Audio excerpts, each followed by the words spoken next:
सभी श्रोताओं का श्री रामचरितमानस में हार्दिक स्वागत, अभिनंदन। बढ़ते हैं श्री रामचरितमानस के बालकांड के दोहा नंबर 56 और 57 की तरफ। परम पुनीत न जाई तजी, किए प्रेम बड़ पाप। प्रगट न कहत महे सुकछु, हृदय अधिक संताप। सती परम पवित्र हैं, इसलिए इन्हें छोड़ते भी नहीं बनता, और प्रेम करने में बड़ा पाप है। प्रकट करके महादेव जी कुछ भी नहीं कहते, परंतु उनके हृदय में बड़ा संताप है। तब शंकर प्रभु पद सिरुनावा, सुमिरत राम हृदय अस आवा। यही तन सतहि भेंट मोहि नाही, शिव संकल्प कीन्ह मन माही। तब शिव जी ने प्रभु श्री रामचंद्र जी के चरण कमलों में सिर नवाया, और श्री राम जी का स्मरण करते ही उनके मन में ये आया कि सती के इस शरीर से मेरी पति पत्नी रूम में भेंट नहीं हो सकती, और शिव जी ने अपने मन में ये संकल्प कर लिया। अस विचारि शंकर मति धीरा, चले भवन सुमिरत रघुबीरा। चलत गगन भय गिरा सुहाई, जय महेश भली भगति दृढ़ाई। स्थिर बुद्धि शंकर जी ऐसा विचार कर श्री रघुनाथ जी का स्मरण करते हुए अपने घर कैलाश को चले। चलते समय सुंदर आकाशवाणी हुई कि हे महेश, आपकी जय हो, आपने भक्ति की अच्छी दृढ़ता की। असपन तुम बिनु करई को आना, राम भगत समरथ भगवाना। सुनि नभ गिरा सती उर सोचा, पूछा शिवई समेत सकोचा। आपको छोड़कर दूसरा कौन ऐसी प्रतिज्ञा कर सकता है? आप श्री रामचंद्र जी के भक्त हैं, समर्थ हैं और भगवान हैं। इस आकाशवाणी को सुनकर सती जी के मन में चिंता हुई, और उन्होंने सकुचाते हुए शिव जी से पूछा, कीन्ह कवन पन कहूँ कृपाला, सत्य धाम प्रभु दीन दयाला। जदपि सती पूछा बहु भांति, तदपि न कहो त्रिपुर आराती।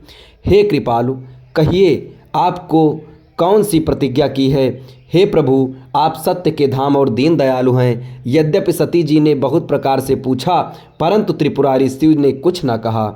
सती हृदय अनुमान किय, सब जान्यौ सर्वज्ञ।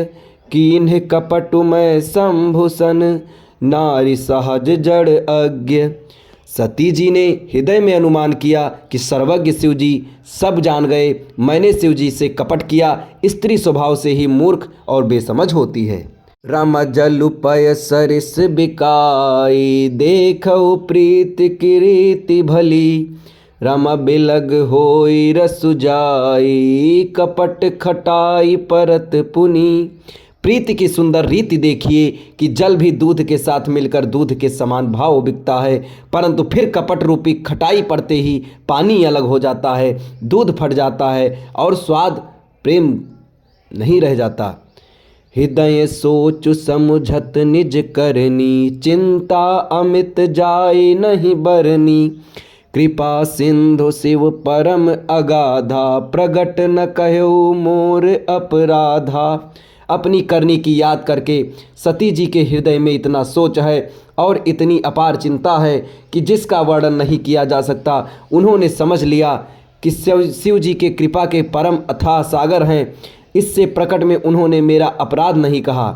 शंकर रुख अवलोकी भवानी, प्रभु मोहि तजो हृदय अकुलानी। निज अघ समुझ न कछु कहि जाई, तपई इयो अवायु उर अधिकाई। शिव जी का रुख देखकर सती जी ने जान लिया कि स्वामी ने मेरा त्याग कर दिया है, और वे हृदय में व्याकुल हो उठी। अपना पाप समझकर कुछ कहते नहीं बनता, परंतु हृदय भीतर ही भीतर कुम्हार के आवे के समान अत्यंत जलने लगा। ततहि ससोच जानि वृष के तू, कहीं कथा सुंदर सुख हेतु। बरनत पंथ विविध इतिहासा, विश्वनाथ पहुँचे कैलासा। वृषकेतु शिव जी ने सती को चिंता युक्त जानकर उन्हें सुख देने के लिए सुंदर कथाएं कहीं।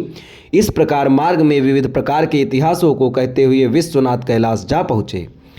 तह पुनि शंभु समुझ पन आपन, बैठे बट तर करि कमलासन।